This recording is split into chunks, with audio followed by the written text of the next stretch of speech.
hello लोगोफोर नोंथांमोनखौ बयखौबो बरायबाय आंनि YouTube चेनेलाव गोदान भिडिअजों लोगोसे आंनि YouTube चेनेलनि नामा जाबाय गेवथां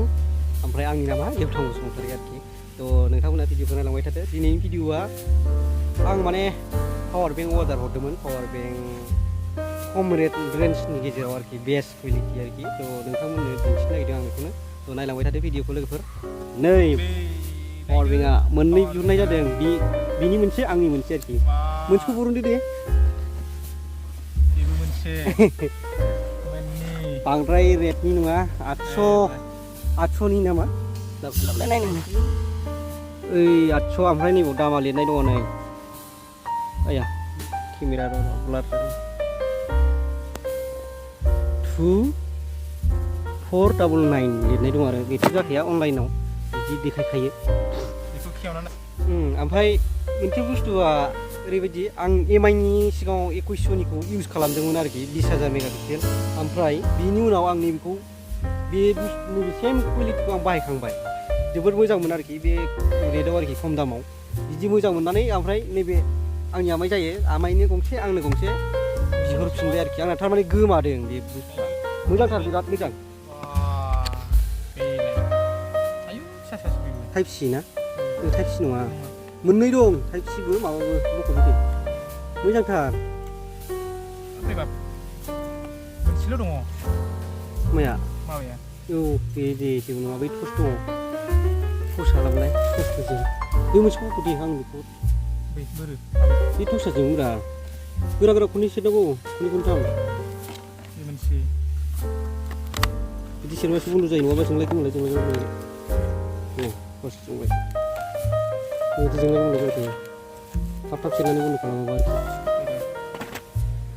नै जा आं गंफा लाबाय जोङो माने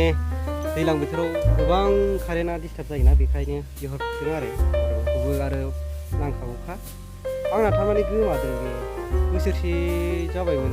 ओमफ्राय गोमानायखाय आरो बेखौनो बिहरदों आरोखि माने इउज खालामनानै जोबोर मोजां मोनदों आरोखि बे खम रेटआव आरोखि थ' नोंथांमोनाबो खम दामनि पावार बेंक लानो लुबैदोंबा निस्सय बेखौ अर्डार खालामनानै लानो हागोन आरोखि जोबोद मोजां आं गावनि सिगाङाव बाहायखांनायमोन बेखायनो आं आरो अर्डार हरदोंमोन माने सिगां बे जायगाया जाहैबाय गौरां ब्रिज गौरां दैसा गौरां नङा क'क्राझार गौरां ओइ मोसौ फैलायबाय थारमाने बेलासि समाव बेरायथावथाव आराम रिलेक्स लानानै गासै बुस्थुखौबो फारसेला फैदों नालाय फैनानै आराम बेरायथावथाव बेयाव एसे बेस्ट लाफैदों आरो लोगोफोर बेयावनो आं आनबक्सिं भिडिअखौबो खालामखाबाय आरोना नोंथांमोनाबो बेबायदि खम दामनि पावार बेंक नांगौबा खम दामाव आरोखि बेस्ट क्वालिटि ट्राइ खालामनानै नायनो हागोन आरोखि बेखौ दे बिदि जाबाय थायो जोंलाय खरा सेरनानै माबाबासो बन्द' जायो टेक सेरनांगौ होमबासो बन्द' जायो ओरै खरा सेरनांगौ टसा ओरै सेरबाथाय जोंलाय गोमलाय जाबाय थायो ओमफ्राय खराखौनो खनथाम टेक सेरबासो अफ जायो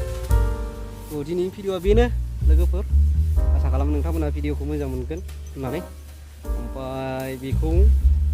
एकदम बरिया दे नोंथांमोनाबो लानो हागोन बे खम दामाव आरोखि बुरजा बाजेटावबाथ' गोबां रोखोमनि दं खिन्थु 859 ना बेसेबां मथा मथि 900नि रेन्जआव आरोखि एकदम बेस्ट क्वालिटि बे आं बुंनो थांगोन आरोखि बरिया माल थ' होमबा दिनैनि भिडिअखौ बेखिनियाव दोनथ'नोसै उनाव लोगो मोनफिनसिगोन गोदान भिडिअजों लोगोसे थ' नोंथांमोना चेनेलाव गोदानबा चेनेलखौ साबस्क्राइब खालामनो दाबाव बेल आइकनखौबो क्लिक खालाम गोदान भिडिअनि नटिफिकेसननि थाखाय ओमफ्राय आरो मा बुंबावनाय उनाव गोदान भिडिअजों लोगोसे लोगो मोनसिगोन थ' दिनैनि थाखाय टाटा बाय